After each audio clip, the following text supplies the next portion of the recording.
Hey everybody, I'm going to start a new segment called Tool Tuesday. So I'm going to do a tool breakdown uh, every Tuesday as often as I can, and I'll put it in the title each week. So this week I'm doing a breakdown on the Autel. This is the TS508. This was the Golden Wrench prize this month for Toolheadz Crate. If you haven't checked it out, go ahead, check out their.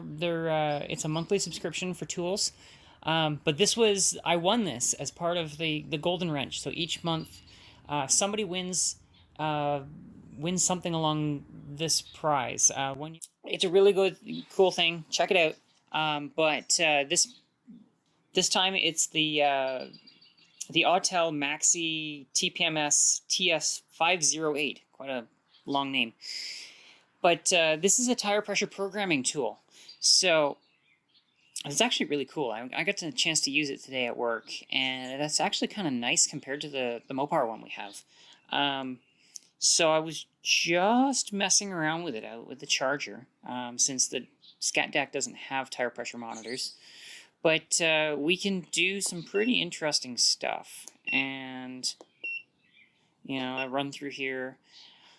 And we can scan all the tire sensors, blah, blah, blah. We can do a single scan. We can't really do a whole lot of information there, but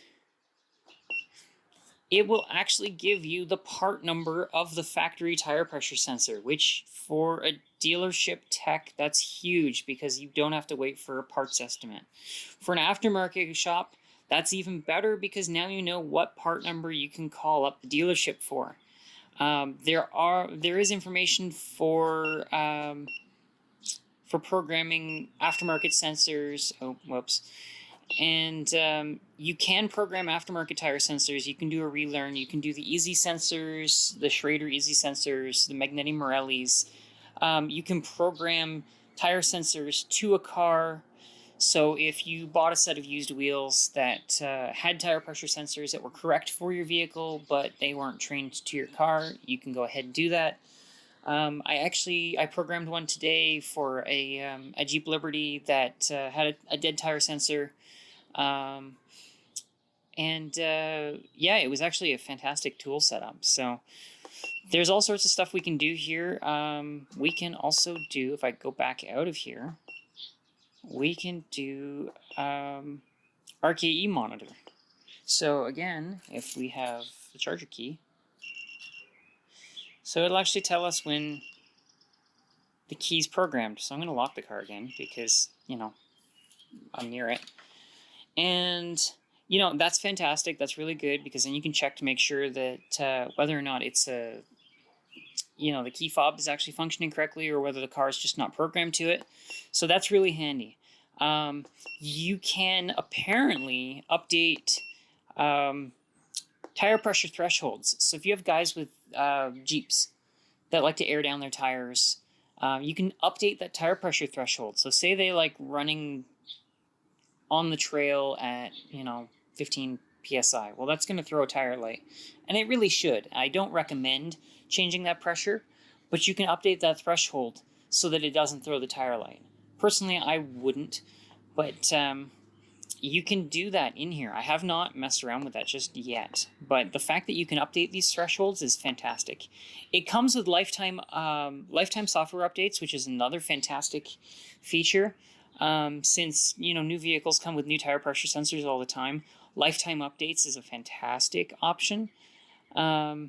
It saves the last information. So I took a while trying to figure out what this message was, and I was thinking like the old flip phones we used to have, and I'm like, why do I have email on here? And it'll save the latest information, so it will show what I had on here. That's awesome. Our Mopar scanner doesn't do that. So the kit also comes with a charge cable. So it has a mini USB cable, and it has a OBD cable. So you can actually program tire sensors. It'll not just give you the sensor data here. So if we look at it's not going to show me here, but I scanned one earlier. I did do a recording of that, so I'll throw that in here. But if that was a brand new tire sensor to that car, you could plug this cable in here, plug it into the OBD port, and you could program that sensor in that location into the car so that you don't have a tire light, which is fantastic. Saves having to road test the car until the tire light shuts off. Or like a GM, if you rotate the tires, you need to reprogram the tire sensors. Greg's last Buick had that issue, so this is really handy. I'm really appreciative of the Toolheadz crate for sending this one out. It's an awesome Toolheadz crate golden wrench. Who knows what I'll have next week, but thanks for watching. I'll see you guys later.